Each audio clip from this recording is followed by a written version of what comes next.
সামনেই তোমাদের উচ্চ মাধ্যমিক তৃতীয় সেমিস্টারের ফিলোসফি বা দর্শন পরীক্ষা। আজকের এই ভিডিওতে একটা স্পেশাল কায়দায় সাজেশন এবং গোটা সিলেবাসের রিভিশন দুটোই রয়েছে।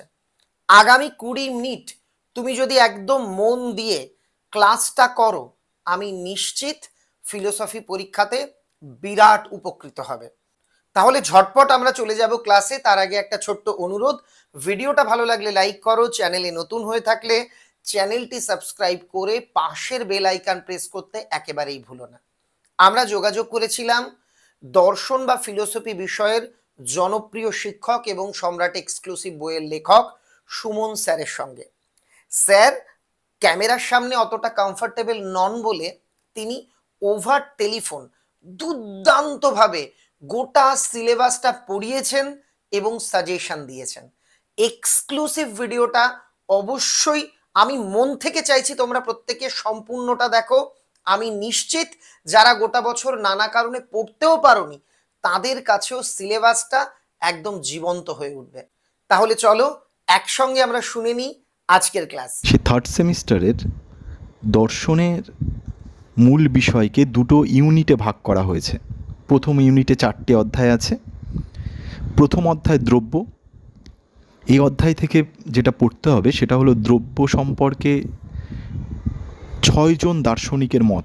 প্রথমত তাদের মধ্যে 3 জন বুদ্ধিবাদী এবং 3 জন অভিজ্ঞতাবাদী। বুদ্ধিবাদী হলেন ডেকার্ট, স্পিনোজা, লাইবনিজ, এবং অভিজ্ঞতাবাদী দার্শনিকরা হলেন লক, বার্কলে, হিউম। তো এই 6 জন দার্শনিক দ্রব্যের সংজ্ঞা দিয়েছেন এবং কটি করে দ্রব্য স্বীকার করেছেন, এটা হলো মূল প্রতিপাদ্য বিষয়। তো আমরা একটু যদি অতি সংক্ষেপে আলোচনা করি তো দেখব দ্রব্য সম্পর্কে ডেকার্ট 2টো লক্ষণ দিয়েছেন, ডেফিনেশন, সংজ্ঞা। যে প্রথমত তিনি বললেন যা স্বনির্ভর তাই দ্রব্য, তাই তিনি ঈশ্বরকে স্বীকার করলেন এই দ্রব্য হিসাবে। পরের সংজ্ঞায় তিনি বললেন দ্রব্য হলো গুণের আধার। এই সংজ্ঞা থেকে তিনি আরও 2টো দ্রব্য স্বীকার করলেন, একটা হলো জড়দ্রব্য আর একটা হলো মন বা আত্মা। তাহলে দেখা গেল ডেকার্ট মোট 3টে দ্রব্য স্বীকার করলেন, ঈশ্বর, আত্মা বা মন এবং জড়। এই 3টি দ্রব্যের মধ্যে তিনি ঈশ্বরকে একমাত্র নিরপেক্ষ দ্রব্য বললেন আর আত্মা আর জড়কে সাপেক্ষ দ্রব্য বললেন। তিনি যেহেতু বুদ্ধিবাদী দার্শনিক তাহলে তিনি বলবেন দ্রব্যকে অভিজ্ঞতার ইন্দ্রিয়ের দ্বারা জানা যায় না, তাই তার মতে দ্রব্যকে জানা যায় গুণের মাধ্যমে, বুদ্ধির সাহায্যে। বুদ্ধির সাহায্যে দ্রব্যের গুণের মাধ্যমে আমরা দ্রব্যকে জানতে পারি। ডেকার্টের পরবর্তী দার্শনিক হলেন স্পিনোজা। স্পিনোজা বললেন যা স্বনির্ভর তাই যদি দ্রব্য হয় তাহলে ঈশ্বর ছাড়া অন্য কোনো কিছু দ্রব্য হতে পারে না। তাই স্পিনোজার দর্শনে কেবল একের অস্তিত্ব স্বীকার করা হয়েছে এবং তা হলো ঈশ্বর। স্পিনোজাকে এই জন্যে অদ্বৈতবাদী দার্শনিক বলে, মানে তিনি কোনো দ্বৈত বা ভেদ স্বীকার করেননি। স্পিনোজা ঈশ্বরের সাহায্যে জগতের সমস্ত কিছু ব্যাখ্যা করেছেন। স্পিনোজার মতে দ্রব্য সমান সমান ঈশ্বর সমান সমান প্রকৃতি, অর্থাৎ যা দ্রব্য তাই ঈশ্বর তাই প্রকৃতি। এর পরবর্তী দার্শনিক লাইবনিজ, যিনি বলেন দ্রব্য হলো চিৎ পরমাণু বা মনাড। লাইবনিজের মতে এই জগৎ সৃষ্টি হয়েছে জড় পদার্থের পরমাণুর দ্বারা নয়, এই জগৎ সৃষ্টি হয়েছে কতগুলো চেতনা বিশিষ্ট পরমাণুর দ্বারা। লাইবনিজ মনে করেন ঈশ্বর হলেন সর্বশ্রেষ্ঠ পরমাণু, তিনি বাকি পরমাণুগুলি সৃষ্টির মাধ্যমে এবং সেই পরমাণুগুলির দ্বারা এই জগৎ সৃষ্টি করেছেন এবং জগৎকে সুশৃঙ্খল জগতে পরিণত করেছেন। লাইবনিজের মতে তাই দ্রব্য হলো বহু চিৎ পরমাণু বা মনাড। লাইবনিজকে বহুত্ববাদী দার্শনিক বলা হয়। লাইবনিজ আর একটা বিশেষত্ব হলো লাইবনিজের মতবাদের, লাইবনিজের মতে জড়দ্রব্য বলে কিছু নেই। প্রত্যেকটা চিৎ পরমাণু যেহেতু চেতনাযুক্ত তাই এই জগতের সমস্ত কিছুই চেতনাযুক্ত। আমরা যেগুলিকে জড় বলি সেগুলো জড়ও নয়, আসলে সেগুলোর মধ্যেও সুপ্ত চেতনা আছে। তো বুদ্ধিবাদীদের মত আমরা মনে রাখবো ডেকার্ট, স্পিনোজা, লাইবনিজ। ডেকার্ট 3টি দ্রব্য স্বীকার করেন, বার্কলে, স্পিনোজা একটি দ্রব্য স্বীকার করেন এবং লাইবনিজ বহু দ্রব্য স্বীকার করেন। ডেকার্ট দ্বৈতবাদী, স্পিনোজা অদ্বৈতবাদী এবং লাইবনিজ বহুত্ববাদী। এরপর অভিজ্ঞতাবাদী দার্শনিক তিনজন আছেন, লক, বার্কলে, হিউম। এরা তিনজনই একটা দিকে একমত যে ইন্দ্রিয় বা অভিজ্ঞতার দ্বারা আমরা কেবল দ্রব্যের গুণ পাই, রূপ, রস, গন্ধ, আকার, বর্ণ, এগুলো যেগুলোকে আমরা দ্রব্য বলি, সেগুলো আসলে আমরা সরাসরি দ্রব্যকে কখনোই ইন্দ্রিয় অভিজ্ঞতায় জানতে পারি না। তো লক বললেন এই রকম গুণের আধার রূপে তিনটি দ্রব্য আমাদের স্বীকার করতে হয়। তো সেগুলো হলো, লক বললেন যে আকার, আয়তন, গন্ধ, বর্ণ এইসব গুণের আধার রূপে আমরা জড়কে স্বীকার করি, কামনা, বাসনা এইসব গুণের আধার রূপে মন বা আত্মা, এবং অসীমতা, নিত্যতা, পূর্ণতা এসব গুণের আধার রূপে ঈশ্বরকে স্বীকার করতে হয়। তাই দেখা গেল লক তিনটি দ্রব্য স্বীকার করলেন, জড়, আত্মা বা মন এবং ঈশ্বর। লকের পরবর্তী দার্শনিক বার্কলেও বলেন দ্রব্য হলো কতগুলো গুণগুচ্ছ, গুণের গুচ্ছই দ্রব্য। তবে বার্কলে জড়দ্রব্যের অস্তিত্ব স্বীকার করেননি। বার্কলে বলেন আমাদের মনের অতিরিক্ত কোনো কিছুর অস্তিত্ব নেই। আমরা যেগুলো বাহ্য জগৎ থেকে প্রত্যক্ষ করি সেগুলো হলো কতগুলো ধারণার অতিরিক্ত তিনি কিছু স্বীকার করেননি। তাই বার্কলে জড়দ্রব্যের অস্তিত্ব অস্বীকার করেন, কিন্তু তিনি আত্মা বা মন এবং ঈশ্বরকে দ্রব্য হিসাবে স্বীকার করেন। তাই বার্কলের মতে দ্রব্য দুটি, আত্মা বা মন এবং ঈশ্বর। বার্কলের পরবর্তী দার্শনিক হিউম, তিনি অভিজ্ঞতাবাদী। তো তিনি অভিজ্ঞতার অতিরিক্ত কোনো কিছুর অস্তিত্ব স্বীকার করেননি। তিনি বলেন অভিজ্ঞতার সাহায্যে যেহেতু আমরা কতগুলো গুণকে জানতে পারি, তাই গুণের অতিরিক্ত দ্রব্য বলে কিচ্ছু নেই। তাই তিনি জড়দ্রব্য অস্তিত্ব স্বীকার করেন না, আত্মার অস্তিত্ব স্বীকার করেন না, ঈশ্বরের অস্তিত্বও স্বীকার করেন না, যেহেতু এদের প্রত্যক্ষ করা যায় না, অভিজ্ঞতায় জানা যায় না। তো প্রথম চ্যাপ্টারে, দ্রব্য চ্যাপ্টারে এই বিষয়গুলো অত্যন্ত গুরুত্ব দিয়ে পড়তে হবে। পরের অধ্যায় কার্যকারণ সম্বন্ধ। এই অধ্যায়ে মাত্র দুটো বিশেষ গুরুত্বপূর্ণ মতবাদ রয়েছে। একটা হলো বুদ্ধিবাদী দার্শনিকদের প্রসক্তিবাদ, আর একটা হলো হিউমের সতত সংযোগবাদ। তো প্রসক্তিবাদ অর্থাৎ প্রথম মতবাদে বুদ্ধিবাদীরা বলেন প্রসক্তি মানে হচ্ছে অনিবার্য, যে যুক্তিবিজ্ঞানে যেমন আশ্রয় বাক্য আর সিদ্ধান্তের মধ্যে প্রসক্তি বা অনিবার্য সম্বন্ধ থাকে, কার্য আর কারণের মধ্যেও সেই রকম অনিবার্য সম্বন্ধ আছে। এই মতবাদের প্রধান সমর্থক হচ্ছেন ইউইং। আর অভিজ্ঞতাবাদী দার্শনিক ডেভিড হিউম বুদ্ধিবাদীদের মতবাদের সমালোচনা করেন।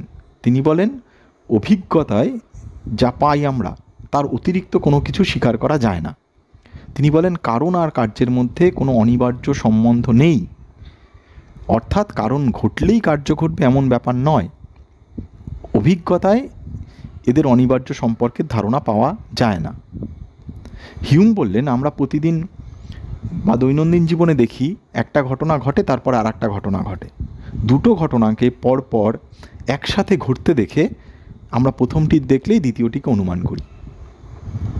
তাই কার্যকারণ, এবং এটাকেই আমরা কার্যকারণ বলি। তাই হিউমের মতে কার্যকারণ সম্বন্ধ ব্যাপারটা মানসিক, অর্থাৎ আমাদের মনে করি আমরা অনিবার্য সম্বন্ধ আছে, বাস্তবে কারণ আর কার্যের মধ্যে অনিবার্য সম্বন্ধ নেই। যেমন জল খেলেই তৃষ্ণা নিবারণ হয়, জল খাওয়া তৃষ্ণা নিবারণ, এই ব্যাপার দুটো বারবার ঘটতে দেখে আমরা একটা থেকে আর একটা অনুমান করি। এই অধ্যায় থেকে আর বিশেষ কিছু গুরুত্বপূর্ণ নেই। কার্যকারণের এই দুটো প্রধান মতবাদ, আরেকটি মতবাদ আছে লৌকিক মতবাদ, সাধারণ লোকের মতবাদ। তো এই অধ্যায় থেকে এই জায়গাগুলো ভালো করে পড়তে হবে। পরের অধ্যায় দেহমন সমস্যা। এই দেহমন সমস্যা অধ্যায়েও প্রধান মতবাদ দুটি। একটি হলো ডেকার্টের, দার্শনিক রেনে ডেকার্টের ক্রিয়া প্রতিক্রিয়াবাদ, যেখানে তিনি বলেন দেহ আর মনের মধ্যে কার্যকারণ সম্পর্ক আছে এবং মস্তিষ্কের পিটুইটারি বা পিনিয়াল গ্রন্থিতে দেহ আর মন পরস্পরের উপর ক্রিয়া প্রতিক্রিয়া করে। দ্বিতীয় মতবাদ হচ্ছে দার্শনিক স্পিনোজার সমান্তরালবাদ, যেখানে দার্শনিক স্পিনোজা বলেন যে দেহ আর মন দুটি সমান্তরাল সরলরেখা, যেমন একে অপরকে প্রভাবিত না করে যতদূর অবধি খুশি টেনে নেওয়া যায়, এবং এই টানার ফলে তারা পরস্পরকে প্রভাবিত বা ছেদ করে না, দেহ আর মনও সেরকম, অর্থাৎ দেহ আর মন সমান্তরালভাবে চলে, কেউ কারো ওপর ক্রিয়া প্রতিক্রিয়া করে না। অর্থাৎ স্পিনোজার মতে দেহ আর মনের মধ্যে ক্রিয়া প্রতিক্রিয়ার সম্পর্ক নেই, কার্যকারণ সম্পর্ক নেই। তারপরে আছে বেদান্ত দর্শন, যেখানে মূলত পড়তে হবে শঙ্করাচার্যের অদ্বৈত বেদান্ত এবং রামানুজের বিশিষ্টাদ্বৈতবাদ বা বিশিষ্ট অদ্বৈতবাদ। তো শঙ্করাচার্যের মতে ব্রহ্মই একমাত্র সত্য, এই ব্রহ্মের কোনো গুণ নেই, ব্রহ্ম নির্গুণ নির্বিশেষ, ব্রহ্ম নিত্য, ব্রহ্ম অপরিণামী। এবং শঙ্করাচার্য বলেন যে এই জগৎ, যে জগতের জ্ঞান আমাদের হয়, এই জগৎ মায়ার সৃষ্টি। মায়া মানে অবিদ্যা বুঝিয়েছেন তিনি মায়া বলতে, যথার্থ জ্ঞানের অভাব, অবিদ্যা, অবিদ্যাকেই বলে মায়া। এই মায়ার দুটো শক্তি, আবরণ আর বিক্ষেপ। মায়া তার শক্তি দ্বারা ব্রহ্মকে আবৃত করে ব্রহ্মকেই আমাদের সামনে জগৎরূপে প্রকাশ করে, তাই মিথ্যা জগতের জ্ঞান হয় আমাদের। যখন মায়া বা অবিদ্যা দূর হবে, অর্থাৎ যখন আমরা ব্রহ্মজ্ঞান লাভ করব, তখন আমরা উপলব্ধি করতে পারবো যে জগৎ বলে কিছু নেই, জীব বলে কিছু নেই। এই জগৎ, জীব আর ব্রহ্ম সব এক। জগৎ শুধু আমাদের কাছে ভুল, মায়ার সৃষ্টি। তো এই জন্য ব্রহ্ম ভিন্ন অন্য কিছুকেই তিনি স্বীকার করেননি শঙ্করাচার্য, তার মতবাদকে বলে অদ্বৈতবাদ। রামানুজ অদ্বৈতবাদী, কিন্তু তিনি ব্রহ্মকে নির্গুণ বলেননি। তিনি বলেছেন ব্রহ্মের দুটি গুণ আছে, একটা হলো চিৎ আর একটা অচিৎ। ব্রহ্মের চিৎ অংশ থেকে জীব সৃষ্টি হয়েছে এবং অচিৎ অংশ থেকে জগৎ সৃষ্টি হয়েছে। তাহলে রামানুজের মতে ব্রহ্ম গুণ বিশিষ্ট, চিৎ ও অচিৎ গুণ বিশিষ্ট, তার মতবাদকে বলে বিশিষ্টাদ্বৈতবাদ, অর্থাৎ বিশিষ্ট অদ্বৈতবাদ। এবার আমরা ইউনিট 2তে দেখব। ইউনিট 2তে প্রথমেই আছে আত্মহত্যা ও কৃপাহত্যা। তো আত্মহত্যা কৃপাহত্যাতে আমরা এর সংজ্ঞা পড়ব। আত্মহত্যার সংজ্ঞা অতি সাধারণ, সবাই জানে। আত্মহত্যার প্রকারভেদটা পড়তে হবে। সুইসাইড নামক গ্রন্থে দুর্খেইম বলে একজন সমাজবিদ 4 প্রকার আত্মহত্যার কথা বলেছেন। পরহিতার্থ কেন্দ্রিক আত্মহত্যা, আত্মবাদী আত্মহত্যা বা আত্মকেন্দ্রিক আত্মহত্যা, অধঃপতনজনিত আত্মহত্যা আর অদিষ্টবাদী আত্মহত্যা। আর আমাদের এখানে পড়তে হবে আত্মহত্যার সপক্ষে বিপক্ষে যুক্তি। বেশিরভাগ মনোবিদ, সমাজতাত্ত্বিক, দার্শনিক আত্মহত্যার বিপক্ষে কথা বলেন, তবে মনে রাখার বিষয় হলো দার্শনিক হিউম আত্মহত্যাকে সমর্থন করেছিলেন। এরপরে আসি কৃপাহত্যা, যেটাকে বলে ইউথ্যানাসিয়া বা মার্সি কিলিং।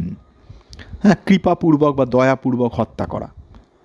সেটা হলো যখন কোনো ব্যক্তি কঠিন রোগে, এমন দুরারোগ্য ব্যাধিতে আক্রান্ত হয় যে তাকে তার আরোগ্য আর সম্ভব নয় এবং সেই রোগ যন্ত্রণাজনিত দুঃখ কষ্টে জর্জরিত এবং সে আত্মহত্যা করতেও অসমর্থ, তখন কোনো ব্যক্তি যদি অনুরোধ করে ডাক্তার বা তার আত্মীয় স্বজনকে তার মৃত্যুর জন্য এবং তারা যদি কৃপাবশত তাকে হত্যা করে, তবে তাকে কৃপাহত্যা বলে। এখানেও পড়তে হবে এর প্রকারভেদ। পিটার সিঙ্গার মূলত 3 প্রকার কৃপাহত্যার কথা বলে। ঐচ্ছিক মানে যখন ইচ্ছা প্রকাশ করে, অনৈচ্ছিক ইচ্ছা প্রকাশ করে না, আর ইচ্ছা নিরপেক্ষ মানে হলো সে ইচ্ছা প্রকাশ করার সমর্থই নেই তার, এরকম ব্যক্তি, যেমন কোমায় আছে দীর্ঘদিন ধরে, এরকম ব্যক্তি। এখানেও আমাদের পড়তে হবে এর সপক্ষে বিপক্ষে যুক্তি।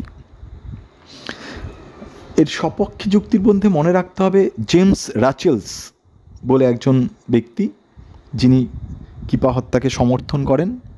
বর্তমানে বিশ্বের শুধুমাত্র নেদারল্যান্ডেই কৃপাহত্যাকে আইনগত স্বীকৃতি দেওয়া হয়েছে, অন্য কোনো দেশেই আর দেওয়া হয়নি। তারপরে আমাদের পড়ার বিষয় পরিবেশ নীতিবিদ্যা, যেখানে অনেকগুলো মতবাদ আছে। মানবকেন্দ্রিক মতবাদ, অমানবকেন্দ্রিক মতবাদ বা নিকেন্দ্রিক, অনিকেন্দ্রিক।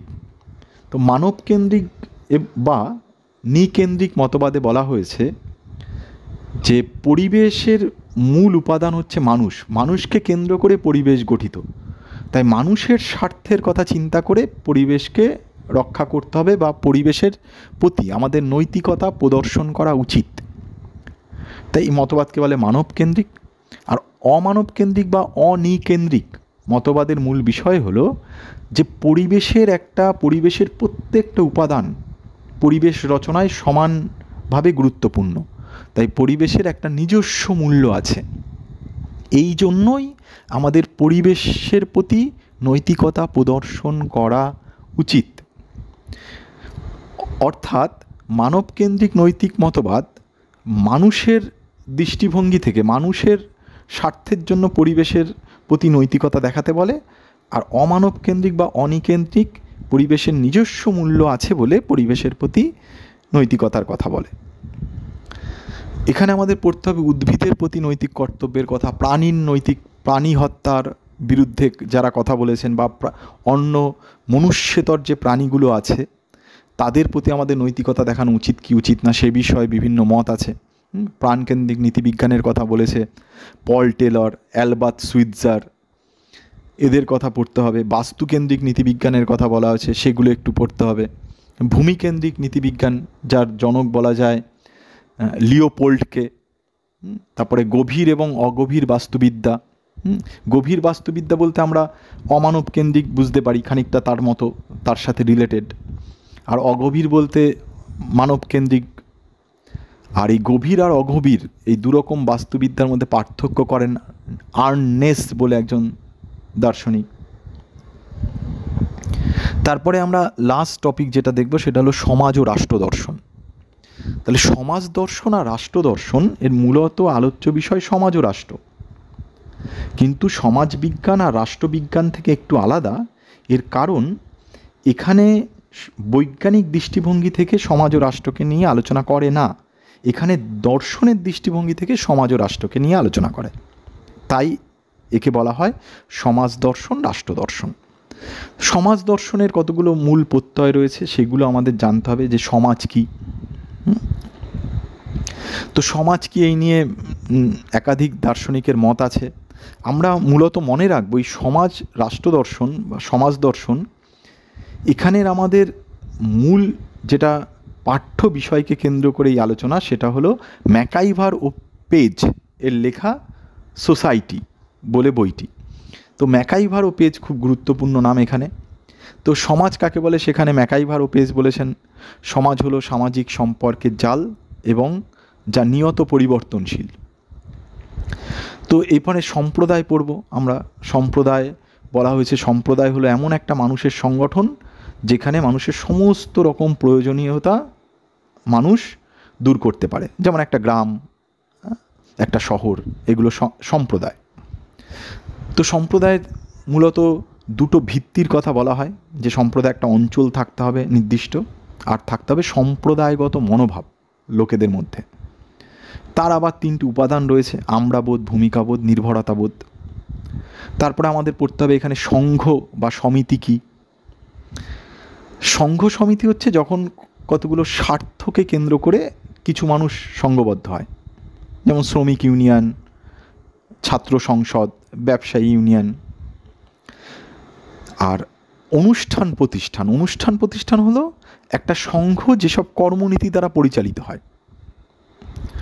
যেমন আমরা যদি বিদ্যালয়কে একটা সংঘ ধরি, তাহলে বিদ্যালয়ের পরীক্ষা ব্যবস্থা, পঠন পাঠন ব্যবস্থা, ভর্তি প্রক্রিয়া, এই সমস্তটাই হচ্ছে অনুষ্ঠান বা প্রতিষ্ঠান। মনে রাখতে হবে সমাজবিজ্ঞানে অনুষ্ঠান এবং প্রতিষ্ঠান, ইনস্টিটিউশন, এই শব্দটাকে অভিন্ন অর্থে গ্রহণ করা হয়েছে। আমরা যদি এরকম ধরি যে একটা শ্রমিক ইউনিয়ন হচ্ছে সংঘ, তাহলে এর অনুষ্ঠান বা প্রতিষ্ঠান কি? এরা যে মিটিং মিছিল করে, তাদের দাবি দাওয়া আদায়ের জন্য বিরোধ প্রদর্শন করে, এগুলি হচ্ছে অনুষ্ঠান বা প্রতিষ্ঠান যার দ্বারা সংঘ সমিতি পরিচালিত হয়। তারপরে আমাদের এখানে দেখতে হবে সামাজিক গোষ্ঠী কী। তো সামাজিক গোষ্ঠী হলেও এমন এক মানব গোষ্ঠী যারা পারস্পরিক সম্পর্কে আবদ্ধ হয়। গোষ্ঠী প্রধানত দুটো, মুখ্য গোষ্ঠী, গৌণ গোষ্ঠী। মুখ্য গোষ্ঠী যেখানে সদস্য কম থাকে এবং নিজেদের মধ্যে ভালো সম্পর্ক থাকে, যেমন পরিবার একটা মুখ্য গোষ্ঠী। গৌণ গোষ্ঠী হলো যেখানে সদস্য সংখ্যা বেশি এবং ব্যক্তিগত সান্নিধ্য যোগাযোগ কম, যেমন রাজনৈতিক দল, শ্রমিক ইউনিয়ন, এগুলি। তারপরে আমাদের এখানে আরও একটু দেখার বিষয় আছে, প্রথা কী। প্রথা, আইন, লোকাচার, লোকনীতি। লোকাচার হলো সমাজের সামগ্রিক আচরণবিধি। এই যে মানুষ লাইন দিয়ে টিকিট কাটতে দাঁড়ায়, রেশনে গিয়ে লাইন দিয়ে দাঁড়ায়, এগুলো লোকাচার। কেউ বাড়িতে আসলে আমরা আপ্যায়ন করি।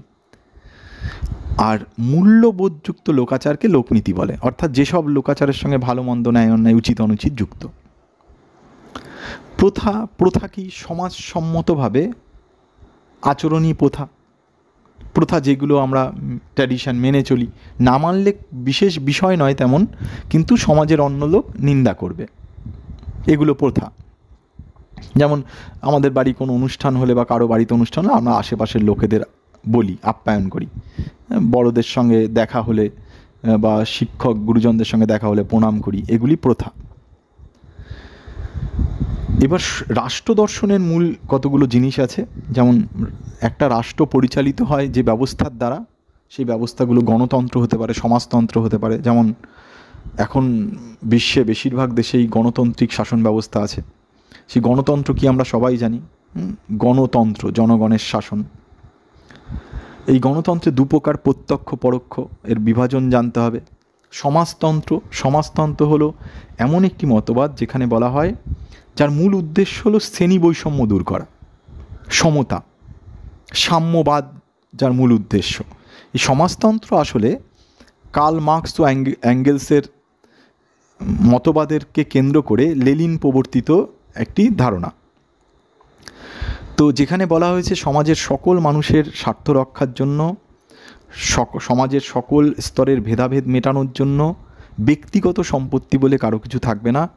সমস্ত কিছুই সমাজের যা সম্পত্তি আছে সমস্ত সম্পত্তি সমাজের হবে এবং সমাজই সম্পত্তির উৎপাদন ব্যবস্থায় পরিচালনা করবে, বন্টন ব্যবস্থাও সমাজই পরিচালনা করবে। এই মতবাদ সমাজতন্ত্রবাদ। এর আবার ভাগ আছে, উদারনৈতিক সমাজতন্ত্রবাদ। তারপরে ভুল বললাম, সমাজতন্ত্রবাদের যে দুটি প্রকার, সেটা হচ্ছে বৈজ্ঞানিক সমাজতন্ত্রবাদ এবং কাল্পনিক সমাজতন্ত্রবাদ। কার্ল মার্কসের সমাজতন্ত্রবাদকে বৈজ্ঞানিক সমাজতন্ত্রবাদ বলে। তো এই গুরুত্বপূর্ণ কতগুলো বিষয়, আরও এগুলি অত্যন্ত ভালো করে পড়তে হবে। বাকি বিষয়গুলো এটাকে কেন্দ্র করেই। তো পুরোটা তো বলা সম্ভব নয়, যতটা বলার অনেকটাই একটু বিস্তারিতই বললাম। কি কেমন লাগলো ক্লাসটা? একদম মন থেকে বলো। বলেছিলাম অভিনব কায়দায় আজকে সাজেশনটা দেওয়া হবে, স্যারের পরামর্শ মেনে চলো, এই অংশগুলো পড়ো। আমার বিশ্বাস ফিলোসফি পরীক্ষা তোমাদের দুর্দান্ত হবে। সবার জন্য অনেক অনেক শুভেচ্ছা।